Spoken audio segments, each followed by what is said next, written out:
ప్రముఖ యూట్యూబర్ మనశంకర వరప్రసాద్ నటి రమానందన అలియాస్ నందు కుటుంబంపై కేసు నమోదైంది. డెస్టినీ కన్సల్టెన్సీ పేరిట వీసా రెన్యువల్ చేస్తామని నమ్మించి మోసం చేశారంటూ ఎన్టీఆర్ జిల్లా ఇబ్రహీంపట్నం పోలీస్ స్టేషన్లో కేసు నమోదు చేశారు.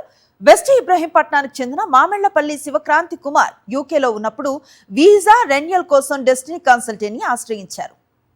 ఇండియాకు చెందిన తమ బ్రాంచ్లో డబ్బు చెల్లిస్తే వీసా ప్రాసెస్ చేస్తామని చెప్పడంతో శివక్రాంతి 15 లక్షల రూపాయలు చెల్లించారు. నెలలు గడుస్తున్నా సరైన వీసా రాకపోవడంతో మోసపోయారని గ్రహించిన బాధితుడు ఇబ్రహీంపట్నం పోలీస్ స్టేషన్లో ఫిర్యాదు చేశారు.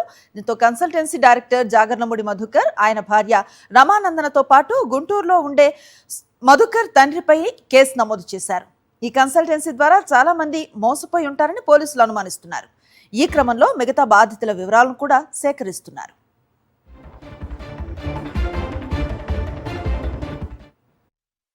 మామిళ్లపల్లి శివక్రాంతి కుమార్ అనే అతను మనకు ఒక కంప్లైంట్ ఇవ్వడం జరిగింది. ఇతను యూకేలో ఉన్నప్పుడు డెస్టినీ కన్సల్టెన్సీ అనే ద్వారా వీసాని రెన్యువల్ చేయించుకుందామనే ఆలోచనతో వాళ్ళని సంప్రదించడం వెళ్ళిపోయి అక్కడ మా బ్రాంచ్ కలిసి అక్కడ అమౌంట్ మీరు పే చేస్తే మీకు ఇక్కడ వీసా ప్రాసెస్ చేస్తామని చెప్పడం ద్వారా ఇండియాకి వచ్చిన తర్వాత ఏదైతే ఆ కన్సల్టెన్సీ వాళ్ళు చెప్పిన దాని ప్రకారం అతని అమౌంట్ పంపించడం వాళ్ళకి అకౌంట్ ద్వారా జరిగినటువంటి వీసాలు కానీ రాకపోవడం, అది ఫేక్ అని తెలిసి అతని నిమిషాలు సంప్రదించినా కూడా ప్రాసెస్ అవుతుందని చెప్పి నెగ్లెక్ట్ చేయడం తెలిసి మన పోలీస్ స్టేషన్కి ఆధారాలు తీసుకుని మనకి రావడం జరిగింది. డెస్టినీ కన్సల్టెన్సీ డైరెక్టర్ అని జాగర్లమూడి మధుకర్, అదేవిధంగా వాళ్ళ మిస్సెస్ రమానందన్, అదేవిధంగా ఇక్కడ గుంటూరులో ఉన్న వాళ్ళ నాన్నగారు చూసుకున్నారని చెప్పారు.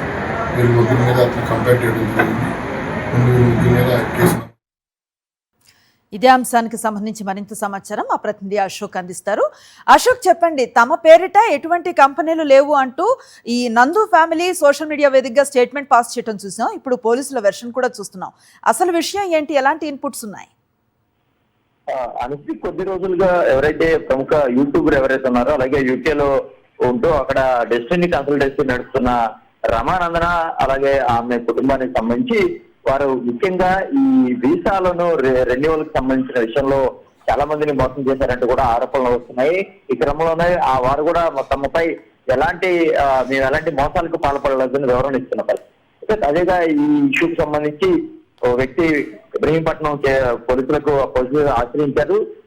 దాదాపుగా ఏడాది పాటు ఈ డబ్బులకు సంబంధించి వారు ఏదైతే వెనక్కి చెల్లించాల్సిన డబ్బులు కూడా ఇవ్వట్లేదు. ఇండియాలో ఉన్న కంపెనీకి డబ్బులు చెల్లిస్తే వీసా ప్రాసెస్ చేస్తామంటూ కూడా నమ్మించి తనను మోసం చేశారంటూ కూడా బాధితుడు పోలీసులకు ఫిర్యాదు చేసిన పరిస్థితి కనిపిస్తుంది. అయితే ఎవరైతే బాధితుడు ఫిర్యాదు ఉందో దాని మేరకు పోలీసులు కేసు నమోదు చేశారు. నందుతో పాటు నందు భర్త, అలాగే వారి ఎవరైతే నందు భర్త సంబంధించిన వారి తండ్రి, వీరి ముగ్గురు మీద కూడా కేసు నమోదు చేసిన పరిస్థితి కూడా కనిపిస్తుంది. అయితే ఈయనకి సంబంధించిన దాదాపుగా 15 లక్షల రూపాయలు తనను నమ్మించి మోసం చేశారంటూ కూడా బాధితుడు చెప్తున్నాడు.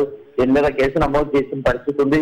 అయితే వేరు చోట్ల కూడా ఇలా అనేక మంది బాధితులు ఇప్పుడు తెరమీదకి వచ్చిన పరిస్థితి అయితే కూడా కనిపిస్తుందని చెప్పవచ్చు. యూకేలో ఉన్న సమయంలో వీసా గడువు ముగియడంతో ఏదైతే ఈ డెస్టినీ కన్సల్టెన్సీని తాను ఆశ్రయించాను, ఆ సమయంలో వారికి 15 లక్షలు ఇండియాలో ఉన్న కంపెనీకి చెల్లిస్తే వీసాను రెన్యువల్ చేస్తామని చెప్పి నమ్మించారు. కానీ ఇప్పటి వరకు కూడా డబ్బులు చెల్లించలేదు, అలాగే వీసాను కూడా రెన్యువల్ చేయించలేదని బాధితుడు ప్రధానంగా ఆరోపిస్తున్నాడు. అయితే దీని మీద పోలీసులు పూర్తి స్థాయిలో దర్యాప్తు అయితే కూడా చేస్తున్న పరిస్థితి కనిపిస్తుంది. Right, thank you Ashok.